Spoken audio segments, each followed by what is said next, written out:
1.1 We need words to express what we have in mind so that others may understand us. But words are not enough. Words have to be put in a definite order so that they may make sense.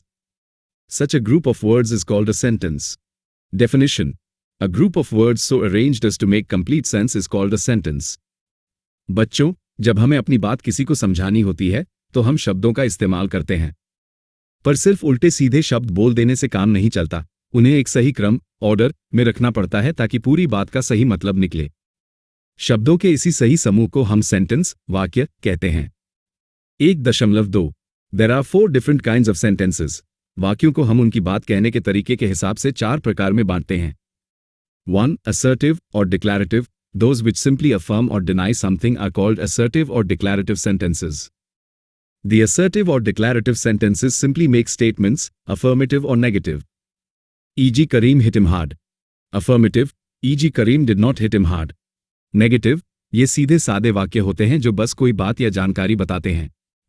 अगर बात हाँ में है तो उसे affirmative कहते हैं, जैसे करीम ने उसे जोर से मारा, और अगर बात में ना या नहीं लगा है तो उसे नेगेटिव कहते हैं, जैसे करीम ने उसे जोर से नहीं मारा।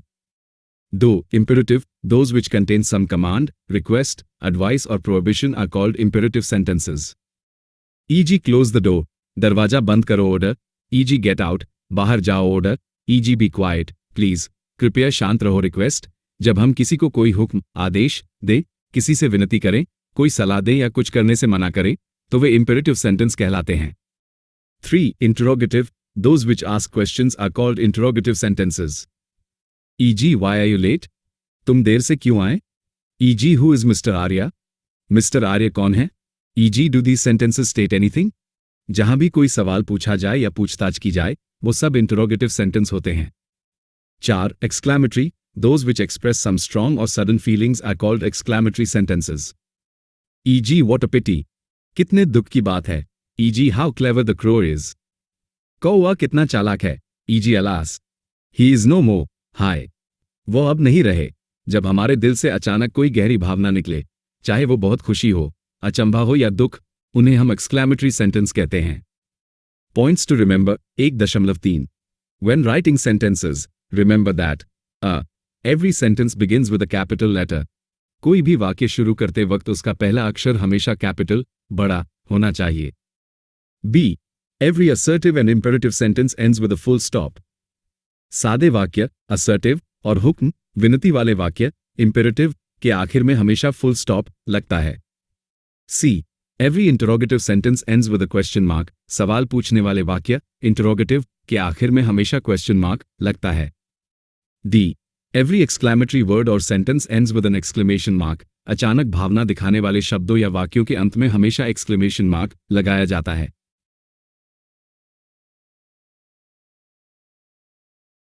Subject and predicate 1.4 Every sentence consists of 2 parts. In the first part we name some person or thing. B. In the second part something is said about that person or thing. The first part is called the subject. The second part is called the predicate. बच्चों, किसी भी वाक्य, sentence के 2 टुकड़े यानी 2 हिस्से होते हैं। पहले हिस्से में हम बताते हैं कि बात किसकी हो रही है, किसी इंसान की या किसी चीज की। उस हिस्से को हम सब्जेक्ट कहते हैं। और दूसरे हिस्से में हम ये बताते हैं कि उस इंसान या चीज के बारे में क्या बात हो रही है, उस हिस्से को हम प्रेडिकेट कहते हैं।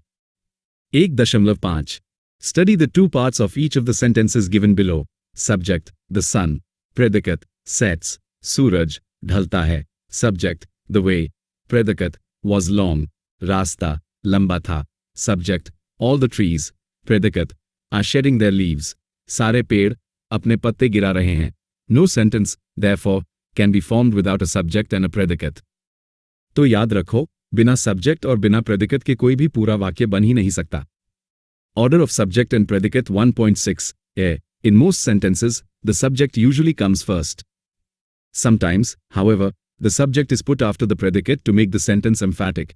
E.g. sweet are the uses of adversity. The uses of adversity are sweet, blessed are the merciful. The merciful are blessed. ज्यादातर वाक्यों में सब्जेक्ट पहले आता है, लेकिन कभी कभी अपनी बात पर ज्यादा जोर डालने या उसे असरदार बनाने के लिए हम प्रेडिकेट पहले और सब्जेक्ट बाद में रख देते हैं। B. In interrogative sentences, the subject usually comes after the predicate or a part of the predicate. E.g., can he help you? He can help you. Are you blind? You are blind. जब भी हम कोई सवाल, interrogative sentence, पूछते हैं, तो subject आमतौर पर क्रिया, verb या predicate के बीच में या बाद में आता है। जैसे, Are you blind? में सब्जेक्ट you है। C. In imperative sentences, the subject is generally omitted, e.g., go away. You, go away. Help me, please. You, help me, please. Thank you. I, thank you. जब हम किसी को आदेश देते हैं या विनती करते हैं, imperative sentences, तो हम सामने वाले का नाम या you नहीं बोलते, वो अपने आप छुपा हुआ, omitted, मान लिया जाता है। जैसे, go away का मतलब असल में you go away ही होता है।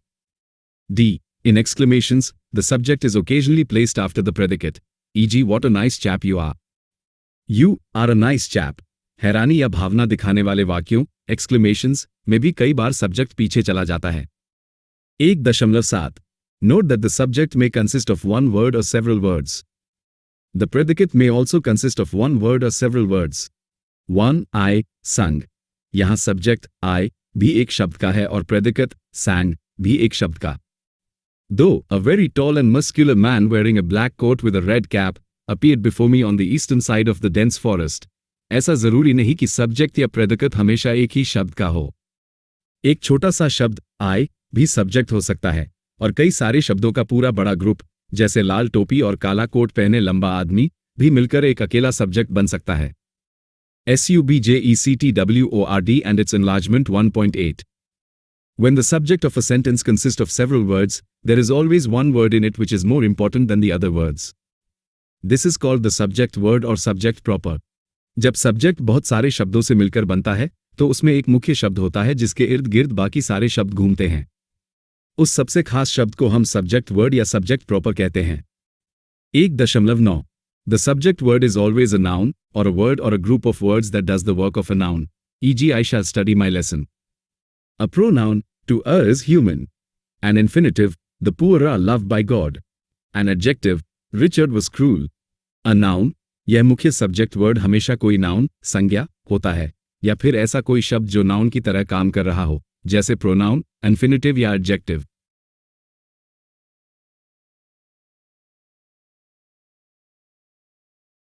Much is a sign of vanity. A gerund, how to convince him of my innocence is the problem now. A phrase, बच्चों, जैसा हमने पहले देखा था, सब्जेक्ट में सिर्फ एक नाम ही नहीं होता, बल्कि कभी-कभी ing वाला शब्द, gerund, जैसे टॉकिंग मच या शब्दों का पूरा समूह, फ्रेज, जैसे हाउ टू कन्विंस हिम, भी वाक्य का मुख्य कर्ता, सब्जेक्ट, बन सकता है। 1.10. The subject word may be qualified by an adjective or adjective equivalent, called its enlargement or attribute. In the following sentences, the words in italics are the attributes and the words underlined are the subject words. The young girl was sitting near the table. Ranjit Singh, the king of Punjab, was a lion-hearted man. A stitch in time saves 9. My views do not appeal to him. True work is never a disgrace. कई बार मुख्य subject word के साथ उसकी खासियत बताने वाले शब्द जुड़े होते हैं। इन खास बताने वाले शब्दों, एडजेक्टिव्स, को हम एनलार्जमेंट या एट्रीब्यूट कहते हैं। जैसे पहले वाक्य में लड़की, गर्ल, मुख्य सब्जेक्ट है और वो कैसी है, यंग, छोटी, तो यंग उसका एट्रीब्यूट है। Verb and its extension 1.11. We have seen that the predicate, like the subject, may also consist of one word or several words. When the predicate consists of one word, that word is always a verb. The verb is, without doubt, the most important word in a sentence. There can be no sentence without the verb. Predicate भी एक शब्द का हो सकता है या कई शब्दों का। अगर predicate में सिर्फ एक ही शब्द है, तो वो पक्के तौर पर verb, क्रिया यानी काम, ही होगा। याद रखो, verb किसी भी वाक्य का सबसे जरूरी हिस्सा होता है, बिना क्रिया के कोई वाक्य बन ही नहीं सकता। 1.12. The verb in the predicate may be qualified by an adverb or some other word or words doing the work of an adverb. Such a qualification is called its extension or adverbial qualification. In the following sentences, the words in italics are extensions and the words underlined are verbs. We eat to live. हम खाते हैं, किस लिए? जीने के लिए. We walked all the way. हम चले, कहाँ तक? पूरे रास्ते. She is like her mother. The storm being over, we set out on our journey. जैसे सब्जेक्ट की खासियत बताने वाले शब्द होते हैं, वैसे ही वर्ब काम, कैसे, कब या क्यों हुआ, ये बताने वाले शब्दों को वर्ब की एक्सटेंशन या एडवर्बियल क्वालिफिकेशन कहा जाता है। 2. The phrase and the clause 1.13. In the following sentences, examine the groups of words in italics. Ram knocked at my door. He is sitting on the bench. I don't know how to solve this problem. This box is made of plastic. The groups of words like at my door, on the bench, how to solve this problem and of plastic make sense, but not complete sense. Definition. A group of words which makes sense, but not complete sense, is called a phrase. अब इन टुकड़ों को देखो. At my door, मेरे दरवाजे पर, on the bench, bench पर. इन शब्दों का थोड़ा मतलब तो समझ आता है, लेकिन पूरी बात समझ नहीं आती कि कौन क्या कर रहा है. तो शब्दों का ऐसा समूह जिसका कुछ मतलब तो निकले पर पूरा अर्थ न निकले, उसे फ्रेज कहते हैं. 1.14. Now examine the groups of words in italics in the following sentences. 1. He has a ring of silver. Though, he knows how to do it. These two groups of words in italics are phrases because they make sense but not complete sense. Read the sentences. 3. He has a ring which is made of silver. यहाँ of silver, चांदी की, एक phrase है क्योंकि यह अधूरा मतलब देता है. लेकिन जब हम कहते हैं which is made of silver, जो चांदी की बनी है, तो इसमें बात और साफ होने लगती है. अगले हिस्से में हम समझेंगे कि यह बदलकर क्लॉज कैसे बन जाता है. की समझ, एक्सप्लेनेशन ऑफ क्लॉज, वाक्य का विश्लेषण. He has a ring which is made of silver. He knows how he could do it. बच्चों, जब हम इन वाक्यों को ध्यान से देखते हैं, तो पाते हैं कि वाक्य के अंदर ही छोटे छोटे हिस्से बने हुए हैं. हर छोटे हिस्से के पास अपना खुद का एक सब्जेक्ट, कर्ता, और अपना एक प्रेडिकेट, क्रिया वाला भाग मौजूद है. डेफिनेशन, परिभाषा, शब्दों का ऐसा समूह जो किसी बड़े वाक्य का हिस्सा हो और जिसके पास अपना खुद का सब्जेक्ट और प्रेडिकेट हो, उसे क्लॉज, उपवाक्य कहते हैं. 3. पार्ट्स ऑफ स्पीच, शब्द भेद. 1.15. शब्दों के काम के आधार पर वर्गीकरण. हम भाषा में जितने भी शब्द बोलते या लिखते हैं, उनके काम के आधार पर उन्हें 8 परिवारों, क्लासेस में बांटा गया है. इन्हें ही हम पार्ट्स ऑफ स्पीच कहते हैं. 1. नाउन, संज्ञा. उदाहरण वाक्य: जवाहरलाल नेहरू, भारत, दिल्ली, यमुना, कुत्ता, डॉग, घास, ग्रास. किसी भी व्यक्ति, जगह, जानवर या वस्तु के नाम को नाउन कहते हैं. 2. प्रोनाउन, सर्वनाम. उदाहरण वाक्य: she, me, you, it.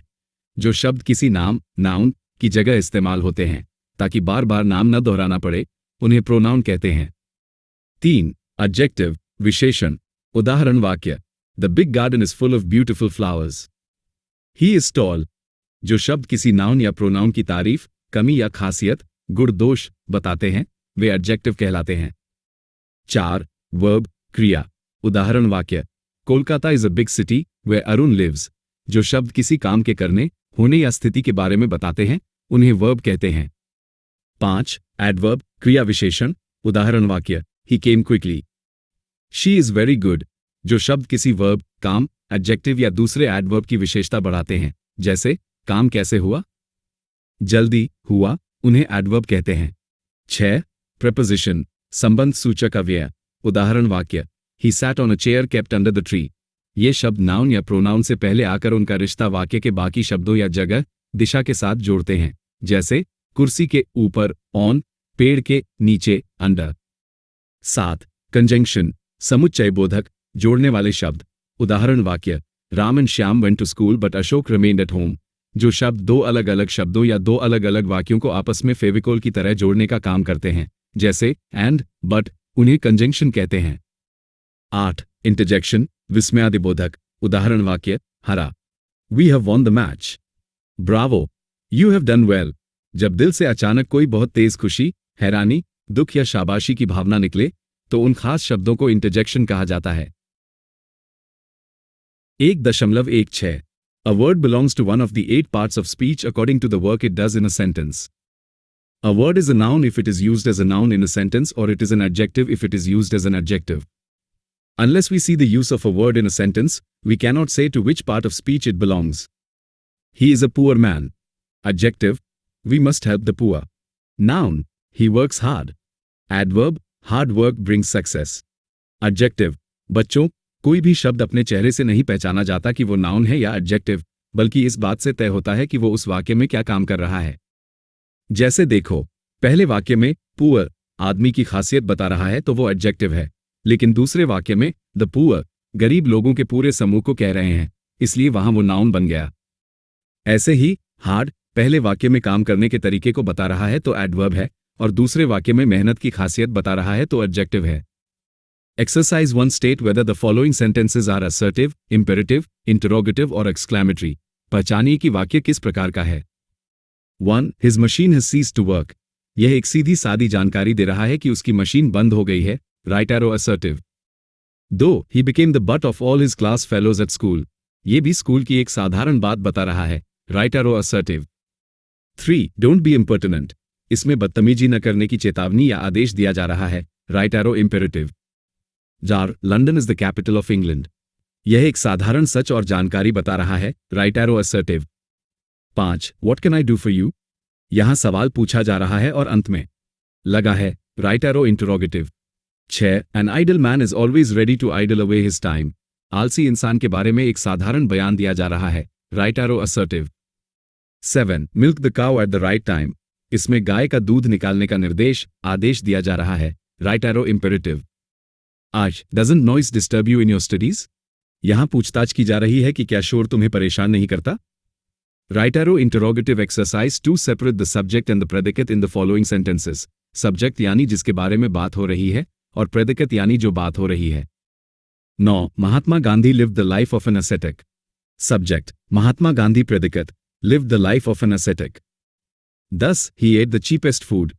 Subject he predicate ate the cheapest food.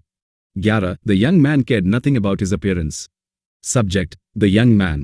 Predicate cared nothing about his appearance. 12. The fire burns brightly. Subject the fire. Predicate burns brightly. 13. Respect your elders. Subject you. यहां subject छुपा हुआ है, predicate respect your elders. 14. A man of sense will not talk nonsense upon any subject. Subject a man of sense. Predicate will not talk nonsense upon any subject. 15. Do not tease the humble. Subject you. यहां भी you छुपा हुआ है, predicate do not tease the humble. 16. Can you blame him for your misfortunes? Subject you. Predicate can blame him for your misfortunes. 17. Is it early yet? Subject it. Predicate is early yet. 18. Let him have another chance. Subject you. आदेश अनुरोध में you छुपा होता है, predicate let him have another chance. Exercise 3 underline the phrases in the following sentences. शब्दों का वो समूह जिसका कुछ मतलब निकले पर पूरा अर्थ न बने। 19. Chanakya was a man of wisdom. Phrase of wisdom बुद्धिमानी वाला। 20. It is a story without any truth. Phrase without any truth बिना किसी सच्चाई के। 21. He is a boy from the hills. Phrase from the hills पहाड़ों से। 22. Pratap was a man of great courage. Phrase of great courage महान साहस वाला। 23. King Hero had a crown made of gold. Phrase made of gold सोने का बना हुआ। Exercise 4 separate the clauses in each of the following sentences. बच्चों, clause का मतलब होता है वाक्य का वो हिस्सा जिसके पास अपना खुद का subject और predicate verb हो। 1. He laughed when he saw the monkey dance. Clause 1. He laughed. Clause 2. When he saw the monkey dance. Though he came when I was about to leave. Clause 1. He came. Clause 2. When I was about to leave. 3. Make high while the sun shines. Clause 1. You make high. Clause 2. While the sun shines. 4. While I slept, they removed all my books. Clause 1. While I slept. Clause 2. They removed all my books. 5. As we ran, a car swept past us. Clause 1. As we ran. Clause 2. A car swept past us. Exercise 5. In the following sentences, name the parts of speech of the words in italics. हमें बताना है कि तिरछे छपे शब्द कौन से part of speech हैं। 6. He made the cart with his own hands. Adjective, क्योंकि यह hands संज्ञा की विशेषता पर जोर दे रहा है। 7. I own 2 houses. Verb, यहाँ own का मतलब मालिक होना यानी क्रिया है। 8. What a wonderful book. Adjective, exclamatory adjective, book के लिए इस्तेमाल हुआ है। 9. What is your name? Pronoun, सवाल पूछने वाला सर्वनाम यानी interrogative pronoun। 10. The school is about a kilometer from here. Adverb, ये दूरी का अंदाजा बता रहा है। 11. Do tell me about Sinbad. Preposition, ये सिंदबाद और वाक्य के बाकी हिस्से में संबंध जोड़ रहा है। 12. They went about aimlessly. Adverb, ये जाने की दिशा, तरीका बता रहा है। 13. He rode off on his horse. Adverb, ये क्रिया, rode, की दिशा बता रहा है। 14. The nut came off easily. Adverb, यह अलग होने की क्रिया को स्पष्ट कर रहा है। 15. We saw the ship just off the pier. Preposition, ये, the pier, से पहले आकर स्थिति दर्शा रहा है। Exercise 6. Name the part of speech of each italicized word in the following sentences and give reasons for the classification. शब्द का part of speech और उसका कारण। 16. I am reading an interesting book. Noun, क्योंकि यह एक वस्तु, किताब का नाम है। 17. Please book my seat in राजधानी. Verb, क्योंकि यहाँ book का मतलब सीट आरक्षित करने का काम है। 18. Somebody is on my back. Noun, क्योंकि यह शरीर के एक अंग, पीठ का नाम है। 19. The thief entered through the back door. Adjective, क्योंकि यह दूर दरवाजा की विशेषता बता रहा है कि पिछला दरवाजा है। 20. Learn the above sentences. Adjective, क्योंकि यह sentences की विशेषता बता रहा है कि ऊपर दिए गए वाक्य। 21. We were flying above the clouds. Preposition, क्योंकि यह the clouds से पहले आकर स्थिति बादलों के ऊपर बता रहा है। 22. Change is the law of nature. Noun, क्योंकि यहाँ बदलाव एक विचार, अवधारणा का नाम और वाक्य का कर्ता सब्जेक्ट है। 23. We change the clothes before going to bed. Verb, क्योंकि यहाँ कपड़े बदलने का काम किया जा रहा है। 24. They always watch us. Verb, क्योंकि यहाँ watch का मतलब ध्यान से देखने का काम है। 25. My father gave me a watch. Noun, क्योंकि यह हाथ में पहनने वाली घड़ी वस्तु का नाम है। Exercise 7. Enlarge the subject word and extend the verb. There should be about 12 words in each sentence. Subject को बड़ा करना है और वर्ब के आगे भी शब्द जोड़कर लगभग 12 शब्दों का वाक्य बनाना है। Example, children played. Right arrow. The children of the neighborhood played in the park every evening, happily running about and chasing each other. 26. The river flows. The wide blue river of our village flows very smoothly towards the ocean. 27. The man wandered. The poor old homeless man wandered through the dark streets the whole night. 28. The miser wept. The selfish and rich old miser wept loudly after losing all his wealth. 29. A wind blew. A fierce and cold winter wind blew suddenly across the open green fields. 30. The car moved. The shiny red sports car moved swiftly along the narrow hilly mountain road. 31. The boys fell down. The naughty little school boys fell down together on the muddy playground.